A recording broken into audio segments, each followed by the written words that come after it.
Hi guys, I'm Katie Mazade and this is my audition for the RPA position. I've got Ashley here and I'm going to be doing a freehand painting technique with lightener as well as a color melt to give her a darkened root into a lightened color at the end.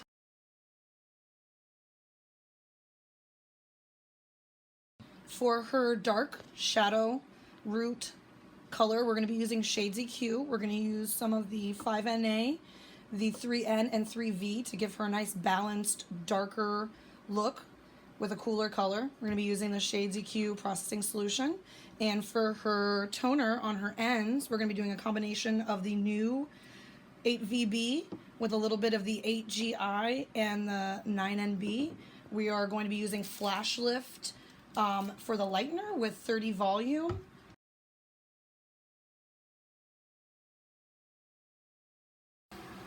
So it's really important when you're mixing anything to have equal proportions. So you've got, with the Shades EQ, you have equal measuring. So you're going to do 3 ounces of your color, and then you're going to do 3 ounces of your developer.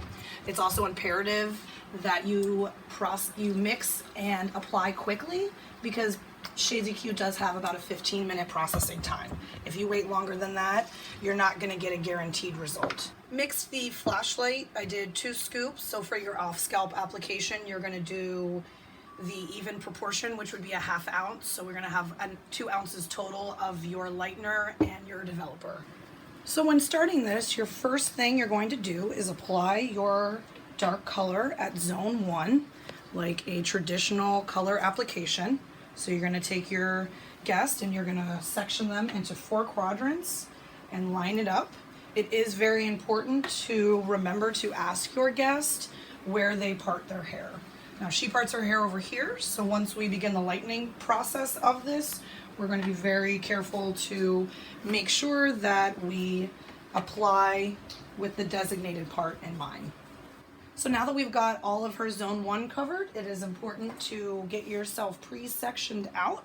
So I'm just going to go through and take subsections that are about maybe 1 to 2 inches thick. And it is important to give yourself a nice clean section, because when you're applying your lightener into your color, you really don't want them to touch. You kind of just want them to kiss. So when going in, make sure you're nice and clean. You're going to start by holding the ends taut and giving yourself your guide on how high you're going to be bringing this up. So you want to keep, when you're starting at the bottom, your elevation low.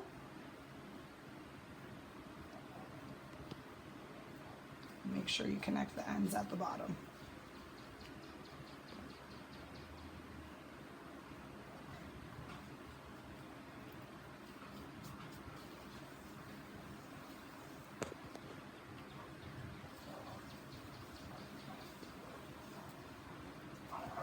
Make sure you're evenly saturated. Let that drop. Make sure you have a towel handy so that you can keep your hands nice and clean. Go back in with your darker color. Bring it in. Make sure this is where your clean hands come in. And you're just going to bring that down and lightly take it and just feather it down into the color.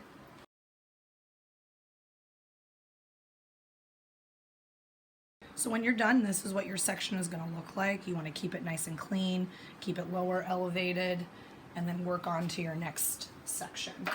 I cut my sections in half, so you have a nice, clean.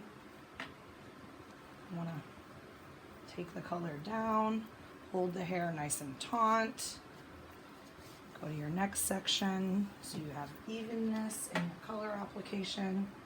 I'm going to bring that down.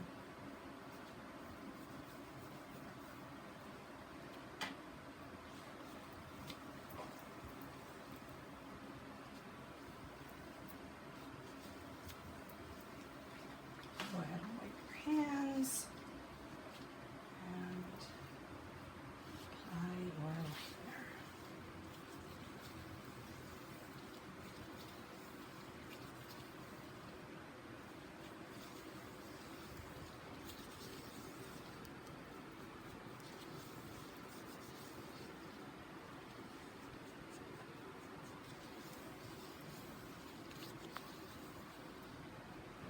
So now that we're on her last couple sections, as we get to the front, we are going to bring the lightened part up higher than we do in the back. So it's almost going to create a very nice kind of V where we're going to do diagonal back sections. So if the light hits it, it's going to start at the top and come way around.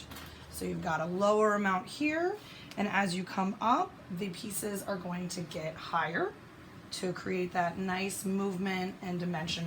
So now I'm just touching up some of the last sections that I did. You know, she's processing really well right now. She's probably at a level 8 and our target level is about a level 9. So something you want to do is not be impatient and make sure that you're evenly saturated so that you get nice and clean results. We have rinsed her. You want your canvas to be pretty much 80 to 90 to 100% dry. It will really ensure that when you're putting your toner on that it really stays and that you have longevity. So what we're going to do is we're going to put one formula on this zone 2 area, and then on the zone 3 we're going to put a lighter formula. If we pan on over, this is going to be our middle connecting color. We're going to do equal parts of 06VB and 07NA. And then we're going to have a little bit of a mixture of the 08GI, 09NB, and 08VB. So we've now applied the toner all over. It looks a little dark. Don't let that deceive you. You really want to make sure that you let it process for the full 20 minutes. That's really going to ensure that you're going to get longevity with your color. If you don't, you might have a chance that your guest go home, washes her hair, and in 2 weeks, all of that could rinse out. So now we're going to let her process for the 20, and we'll be back.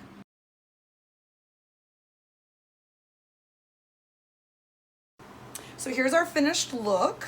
We've got a really nice blending from that dark to light. Got it all over, finished, styled. She's extremely happy with the look, and we're gonna go on over to what I've talked to her about taking home. Okay, so we have her at home maintenance. So we're gonna give her the brass off to counteract. She does have well water, and we're gonna use that blue based shampoo. And to alternate, we've got her Keep Me Vivid by Matrix shampoo and conditioner to also maintain that high maintenance blonde. Something that you need to talk to your guest beforehand in your consultation is really driving home that home maintenance to really seal the whole process together. We're gonna move over to the regular It's a 10. This stuff is really good because she does have fine hair, so we're gonna alternate that with the Instant Deflate, something to really counteract those little frizzies when the hair is dry. And then for when she does style with heat, we're gonna use the new AG BB cream.